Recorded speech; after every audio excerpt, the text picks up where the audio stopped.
All right, welcome everyone.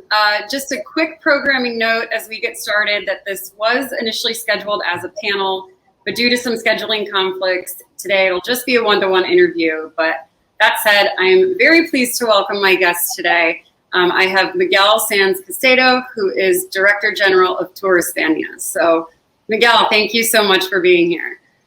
Thank you for having me. Yeah. So I want to start with a stat that we heard earlier. My colleague Linda Fox noted that according to a recent SiteMinder report, the volume of hotel bookings in Spain has actually returned to the same levels as 2 years ago as of late June. That's a pretty impressive accomplishment given all that your country has gone through the past year. Yes, well, we are the favorite destination in Europe. We received in 2019 almost 84 million international visitors.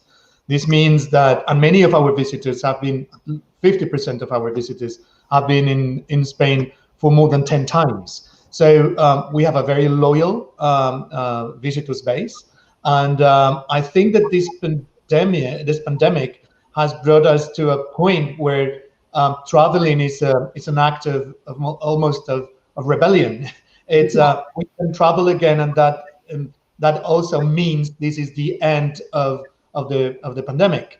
We are not there yet at the end of the pandemic, but I think our job is to figure out new ways to travel safely and to travel safe. So this is what we are doing now, and I think that we are in the path of that in that direction. We're going to a place where traveling means safety and where you can travel even though we still have a pandemic going on.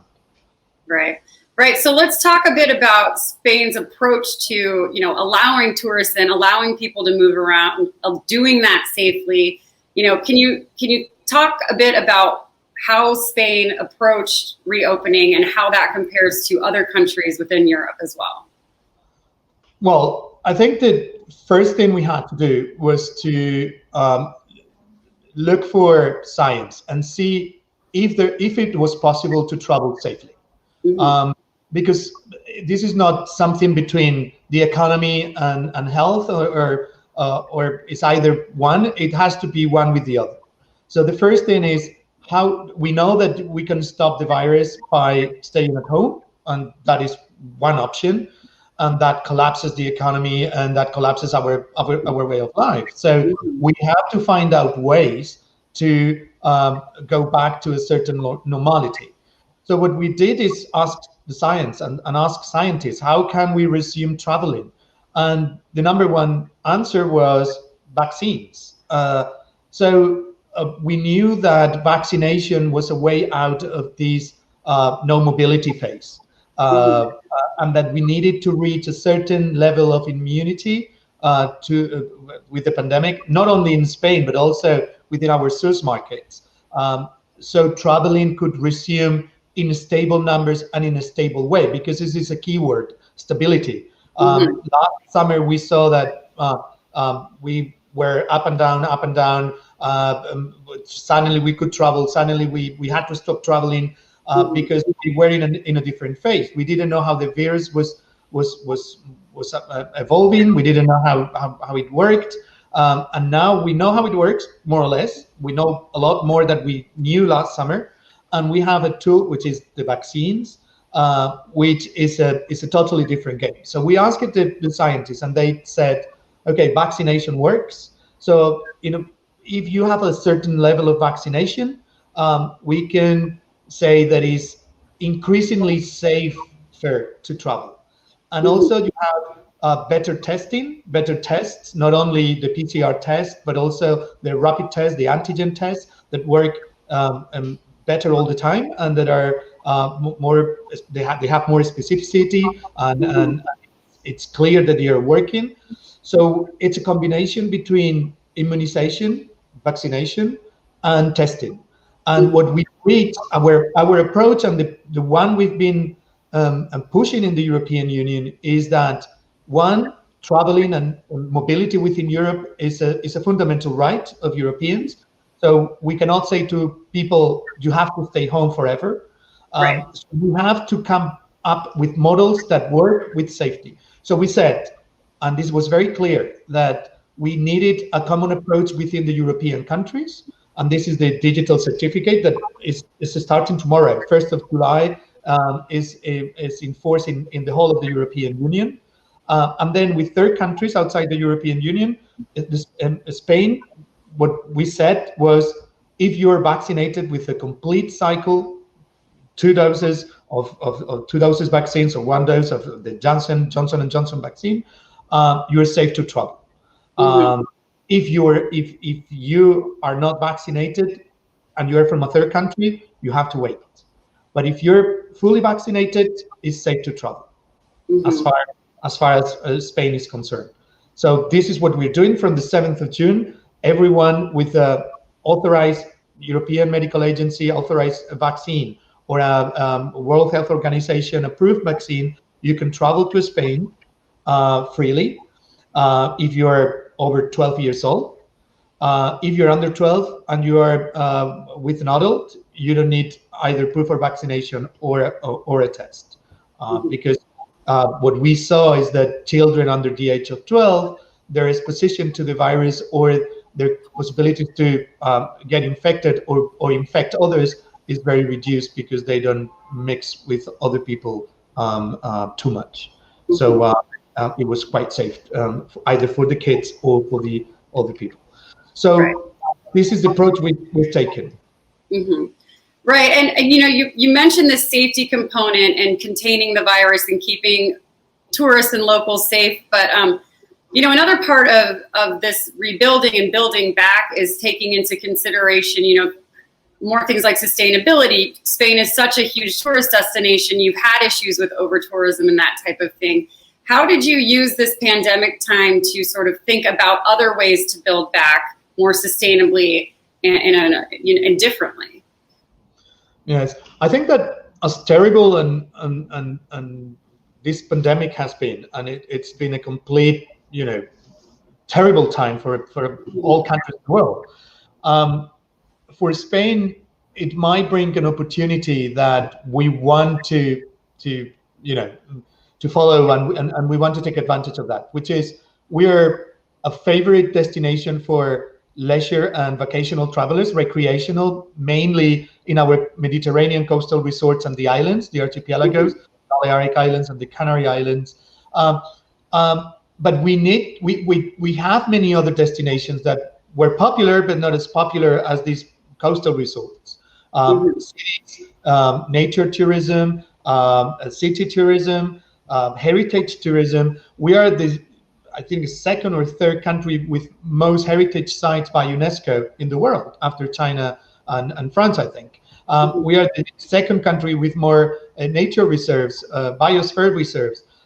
We haven't been using all these resources as destination as heavily as we have used the coastal resorts. And I think that this pandemic brings us an opportunity because the public tourists are looking at different destinations now. I'm looking at different products. So a summer holiday in Europe before, it's a fortnight in a beach resort, and this is almost all it was, and what people look for. But with the pandemic, I think that people are looking to other kind of destinations, and we want to be there. And we are using this as an opportunity to position Spain not just as a coastal destination, but also as a city destination, as a nature destination, as a you know, a village, historical destination, heritage destination, and we're going to seize that opportunity. Yeah, I want to talk a bit about, you know, you want to attract these tourists and they're going to different places and stuff. And we kind of talked about this briefing for this about how, you know, it's really important to make travel appealing again and appetizing again and getting people to restore that confidence. You know, how are you thinking about restoring that customer confidence when they, you know, it might be their first trip in a while. They might not be totally sure. Things have been confusing. How are you really trying to recapture that confidence in traveling to Spain? Yes, I think that is the key point in restoring international mobility and tourism. We need to restore confidence in traveling and in destinations. In Spain, that is the approach we took. There are other countries that have said, first, we are open. You can come to my destination. You can come to my country. Our approach has been, we are the favorite destination in Europe. We are the second favorite destination in the world. We need, every step we take forward, we need to maintain. We cannot take one step forward, 2 steps backwards. Right. So everything we've done it when it was possible to do it with safety, and it was something that we didn't have to go back after a couple of weeks or next month. So we have been very clear about this. We didn't open our country until we knew that the vaccination rates were sufficient to sustain an increase in the arrival of international visitors. We could have done it before, but we thought that what happens if we say 2 weeks later, hey, we said we were open, but hey, wait, it's 2 weeks later. Or so we wanted to be very stable. We wanted to create confidence in traveling, not just in our destination, because I think that we as a favorite destination have a big responsibility in the tourism sector. So what we said is, every step we take forward, we have to keep it. We have to stay there. So what we did is that, and also since last year, we put up a website, for example, in a microsite in Spain.info, which is called Travel Safe. And it's not only about traveling safe to Spain, it's about how to travel safely wherever you go. We need to restore that confidence and tell people that taking a plane is safe, that going to a restaurant is safe, that going to a hotel is safe. And what we did last summer, was we produced 21 guides for 21 different type of activities, tourism activities, which now have become an international standard, an ICO standard, for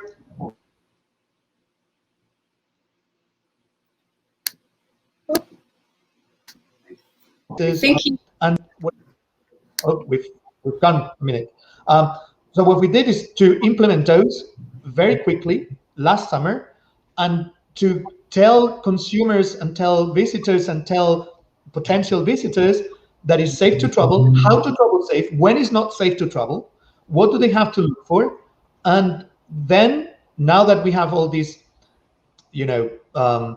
restrictions and travel certificates, is to make it easy for travelers to know what do they have to do when they want to come to Spain. If you live in Germany, if you live in the States, if you live in Argentina, what do you have to do if you want to travel to Spain? What do you have to do to take a plane and arrive to Spain? What are you going to find in the airport? What do you need to bring with you? And then, depending on which destination in Spain you go to, what restrictions apply there? What do you have to do? What can you do? What can't you do? And I think this is key to reestablish confidence. Yeah, I want to touch on just collaboration among destinations, governments, private sector, everything.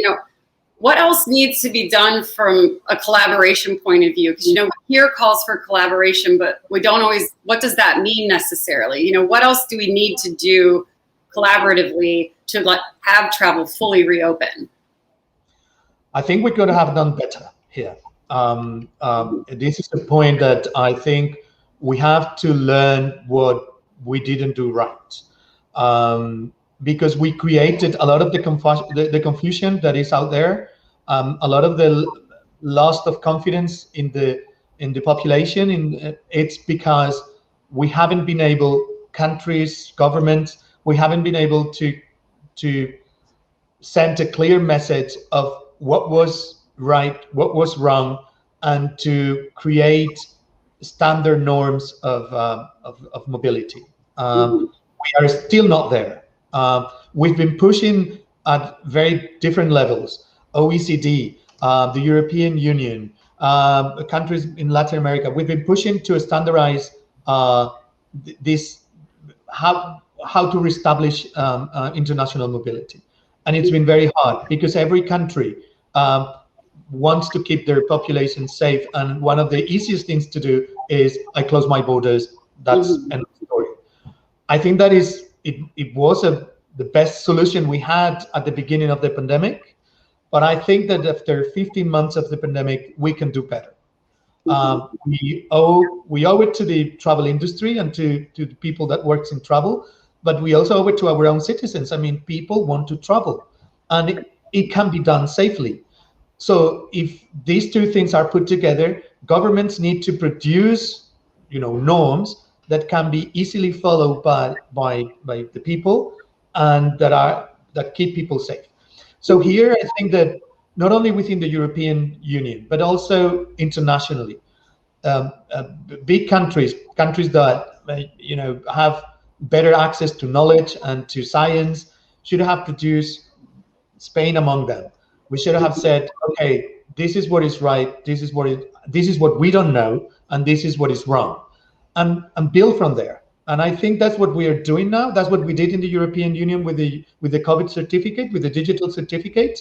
And I think this is a very big step forward, not for this pandemic, but for the pandemics to come, or for other, things that come in the future. But we need to coordinate ourselves better. It's paramount, and we haven't. I don't think we haven't done it fully. We could have done better. Right. We're almost out of time, but I do want to wrap up with one more question, which is just, if you could go back to the beginning of the pandemic and have Spain do one thing differently, what would that be? Difficult. I think we did right.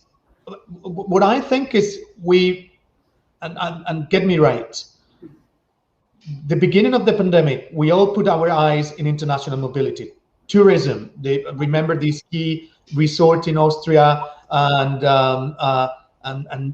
so all lights were put into, okay, it's tourism that makes the virus go round, and it maybe was that at the beginning of the pandemic, and we had to take care of that, and I think we did it, but then I think the travel industry put a lot of effort, money, brains into how to prevent infections when traveling, and I think we were quite successful, but still we were not successful enough to tell our health ministries, our health authorities, that it was not travel that was moving around the virus. It was not traveling, not tourism, or vacational tourism.